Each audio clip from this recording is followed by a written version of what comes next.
ಲೂಟಿ ನಡೀತಾ ಇದೆ. ಬರ್ತಾ ಇಲ್ಲ. ಪ್ರತಿ ವೈನ್ ಸ್ಟೋರು ಬಾರ್ಗಳು ಮಂತ್ಲಿ ಫಿಕ್ಸ್ ಆಗಿದೆ. ಇವರು ಗಾಂಧೀಜಿಯವರ ಹೆಸರನ್ನ ಹೇಳ್ತಾರೆ, ನಾವು ಗಾಂಧೀಜಿ ಫಾಲೋಯರ್ಸ್ ಅಂತ.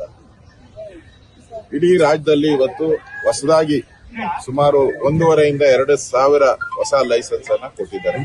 ಇದು ಗಾಂಧೀಜಿ ಅವರಿಗೆ ಇವರು ಕೊಡ್ತಾ ಇರೋ ಗೌರವನ. ಇದು ಒಂದೊಂದು ಲೈಸೆನ್ಸ್ ಕೊಡ್ಬೇಕಾದ್ರೂ 2-2.5 ಕೋಟಿ ಲಂಚ ಇವತ್ತು ರೆಡ್ ಹ್ಯಾಂಡ್ ಆಗಿ ಸಿಕ್ಕಾಕೊಂಡಿದ್ದಾರೆ. ಅಲ್ಲಿನ ವೈನ್ ಸ್ಟೋರ್ ಅಸೋಸಿಯೇಷನ್ ಇದೆ. ಈಗ ರಾಹುಲ್ ಗಾಂಧಿ ಅವರಿಗೂ ಕೂಡ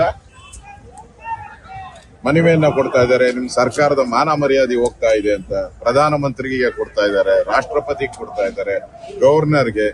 ಈ ಮುಖ್ಯಮಂತ್ರಿ ಕೊಟ್ಟು ಏನು ಉಪಯೋಗ ಆಗಿಲ್ಲ. 6 ತಿಂಗಳಿಂದ ಮುಖ್ಯಮಂತ್ರಿಗೆ 3-4 ಬಾರಿ ಭೇಟಿ ಮಾಡಿದ್ರು ಕೂಡ ನಾನು ನೋಡೋಣ ಮಾಡೋಣ ಅಂತಾರೆ. ಯಾಕಂದ್ರೆ ಇದ್ರಲ್ಲಿ ಪಾಲ್ ಅವ್ರಿಗೂ ಹೋಗ್ತೈತೆ. ಮುಖ್ಯಮಂತ್ರಿಗೆ ಪಾಲ್ ಹೋಗಿಲ್ಲ ಅಂದ್ರೆ ಅವ್ರ ಇಷ್ಟೊತ್ತಿಗೆ ಈ ರಾಜೀನಾಮೆ ತಗೋಬೇಕಾಯ್ತು. 3 ವಿಡಿಯೋಗಳು ಬಂದಿದ್ರು ಕಳೆದ 1 ವರ್ಷದಲ್ಲಿ. 3 ವಿಡಿಯೋಗಳು ಬಂದಿದ್ರು.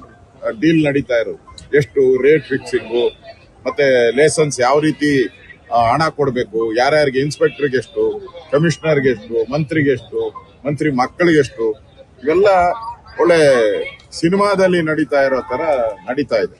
ಇಷ್ಟಾದ್ರೂ ಕೂಡ ಮುಖ್ಯಮಂತ್ರಿಗಳು ಕಣ್ಣು ಕಾಣದ ರೀತಿಯಾಗಿ ಧೃತರಾಷ್ಟ್ರದ ರೀತಿ ನಿಂತಿರೋದು ನೋಡಿದ್ರೆ ಇದರಲ್ಲಿ ಅವ್ರ ಪಾತ್ರನೂ ಇದೆ.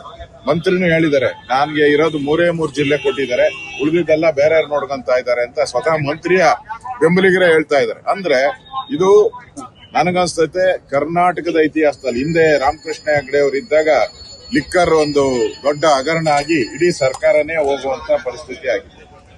ಇದು 2.5-3 ಸಾವಿರ ಕೋಟಿ ಲೂಟಿ ಮಾಡಿ ಚುನಾವಣೆಗೆ ಕಳಿಸೋಂತ ಹುನ್ನಾರ ಮಾಡಿದ್ದಾರೆ. ಈ ಎಲ್ಲ ಪೂರ್ತಿ ಹಣನೂ ಕೂಡ ಅಸ್ಸಾಂಗೆ, ತಮಿಳುನಾಡಿಗೆ, ಕೇರಳಗೆ ಹೋಗುವಂತದಕ್ಕೆ ಈಗಾಗಲೇ ಎಲ್ಲ ಪ್ಯಾಕ್ ಮಾಡಿದ್ದಾರೆ. ಅಷ್ಟು ಹಣ ಕಲೆಕ್ಟ್ ಮಾಡ್ತಾ ಇದ್ದಾರೆ. ಅದಕ್ಕೋಸ್ಕರ ಮುಖ್ಯಮಂತ್ರಿ ನನ್ಗೆ ಗೊತ್ತೇ ಇಲ್ಲ, ನಾನು ನೋಡೇ ಇಲ್ಲ ಅನ್ನೋ ರೀತಿ ಇಲ್ಲಿ ಕೂತಿದ್ದಾರೆ. ಇದರ ವಿರುದ್ಧ ಈಗಾಗಲೇ ವಿಧಾನಸಭೆಯಲ್ಲಿ ನಾನು ಪ್ರಸ್ತಾಪ ಮಾಡಿದ್ದೀನಿ.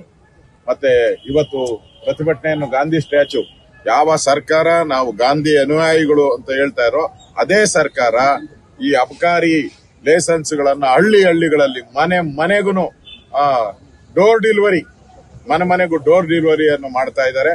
ದೊಡ್ಡ ಭ್ರಷ್ಟಾಚಾರ ನಡೀತಾ ಇದೆ. ಮಂತ್ರಿಯ ರಾಜೀನಾಮೆ ಆಗಲೇಬೇಕು. ಮಂತ್ರಿಯ ರಾಜೀನಾಮೆ ಆಗಬೇಕು, ಇಲ್ಲಾಂದ್ರೆ ಇದು ಮುಖ್ಯಮಂತ್ರಿ ಮನೆ ಕಡೆ ತಿರುಗ್ತದೆ. ನೆಕ್ಸ್ಟ್ ನಾವು ಮುಖ್ಯಮಂತ್ರಿಯ ರಾಜೀನಾಮೆಯನ್ನು ಕೇಳ್ತೀರಿ. ಮಂತ್ರಿ ರಾಜೀನಾಮೆ ತಗೊಂಡಿಲ್ಲ ಅಂದ್ರೆ ಮುಖ್ಯಮಂತ್ರಿ ರಾಜೀನಾಮೆ ವಿಶೇಷ ಅಧಿವೇಶನ ಕರೆದು ಸರ್ಕಾರನೇ ಪ್ರತಿಭಟನೆ ಮಾಡ್ತಾ ಇರುವಂತದ್ದು. ಅವ್ರಿಗೆ ಗೌರವ ಇಲ್ಲ ರೀ. ಒಂದ್ ಸರ್ಕಾರ ಕಾನೂನು ಸುವ್ಯವಸ್ಥೆಯನ್ನ ಕಾಪಾಡೋದು, ಸರ್ಕಾರ ನಡೆಸೋದು ಅವ್ರ ಜವಾಬ್ದಾರಿ. ಅಂತವರೇ ಬೀದಿಗಿಳಿದು ಮಾಡ್ತಾರೆ ಅಂದ್ರೆ ಎಷ್ಟು ಬರ್ಗೆಟ್ಟೋಗಿದ್ದಾರೆ ಇವರು, ಎಷ್ಟು ಕಾನೂನು ಸುವ್ಯವಸ್ಥೆಯನ್ನ ಹಾಳು ಮಾಡಿದ್ದಾರೆ ಅಂದ್ರೆ ಜನರ ಮನಸ್ಸನ್ನ ಡೈವರ್ಟ್ ಮಾಡಕ್ಕೋಸ್ಕರ ಮಾಡ್ತಾ ಇರುವಂತ ಒಂದು ಪ್ರತಿಭಟನೆ ಇದು. ನಾಚಿಕೆ ಆಗ್ಬೇಕು. ಒಂದ್ ಸರ್ಕಾರ ನಡೆಸೋರು ಈ ತರ ಎಲ್ಲ ಪ್ರತಿಭಟನೆಯನ್ನ ಮಾಡಿದ್ರೆ ಜನಕ್ಕೆ ಏನ್ ಕಾನ್ಫಿಡೆನ್ಸ್ ಮಾಡ್ತದೆ? ಬೇಲಿನೇ ಎದ್ದು ಹೊಲ ಮೇಯೋ ಸ್ಥಿತಿ ಬಂದಿದೆ. ಕಾನೂನು ಸುವ್ಯವಸ್ಥೆ ಕಾಪಾಡುವಂತಾರೆ ಬೀದಿಗಿಳಿದು ಹೋರಾಟ ಮಾಡ್ತಾರೆ ಅಂತ ಹೇಳಿದ್ರೆ ಈ ಸರ್ಕಾರಕ್ಕೆ ಮಾನ ಮರ್ಯಾದೆ ಏನು ಇಲ್ಲ, ಗೌರವ ಇಲ್ಲ. ಮುಖ್ಯಮಂತ್ರಿ ಆದ್ರೂ ಬುದ್ಧಿ ಹೇಳ್ಬೇಕಾಯ್ತು. ಅವರು ಇದಕ್ಕೆ ಬೆಂಬಲವನ್ನ ಕೊಡ್ತಾ ಇದ್ದಾರೆ ಅಂದ್ರೆ ಎಂಟೈರ್ ಸರ್ಕಾರ ಇವತ್ತು ಭ್ರಷ್ಟಾಚಾರದಲ್ಲಿ ಮುಳುಗಿದೆ. ಅದನ್ನ ಡೈವರ್ಟ್ ಮಾಡಕ್ಕೋಸ್ಕರ ಮತ್ತು ಇವರಿಬ್ಬರ ಜಗಳ, ಮುಖ್ಯಮಂತ್ರಿ ಚೇರ್ ಜಗಳ, ಇದನ್ನ ಡೈವರ್ಟ್ ಮಾಡಕ್ಕೋಸ್ಕರ ಕೇಂದ್ರ ಸರ್ಕಾರದ ಮೇಲೆ ಗೂಬೆ ಕೂರ್ಸಕ್ಕೋಸ್ಕರ ಇವತ್ತು ಪ್ರತಿಭಟನೆಯನ್ನ ಮಾಡ್ತಾರೆ.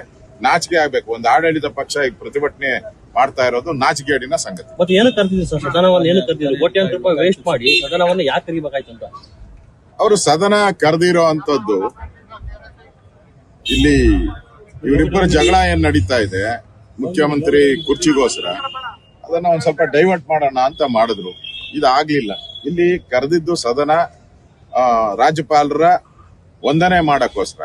ಇಲ್ಲಿ ರಾಜ್ಯಪಾಲರಿಗೆ ಅಗೌರವ ಮಾಡೋದು, ರಾಜ್ಯಪಾಲರಿಗೆ ಅವಮಾನ ಮಾಡೋದು, ಓಡಿ ಹೋದರು ರಾಜ್ಯಪಾಲರು ಅಂತ ಹೇಳೋದು, ಇದೆಲ್ಲ ಗೌರವ ತರತಕ್ಕಂಥದ್ದಲ್ಲ. ಅದರಿಂದ ಎಂಟೈರ್ ಅಧಿವೇಶನ ನನಗನ್ಸುತ್ತೆ ಕಾಂಗ್ರೆಸ್ಸಿನ ಫೇಲ್ಯೂರ್ ಅನ್ನ ತೋರಿಸುವಂತ ಅಧಿವೇಶನ.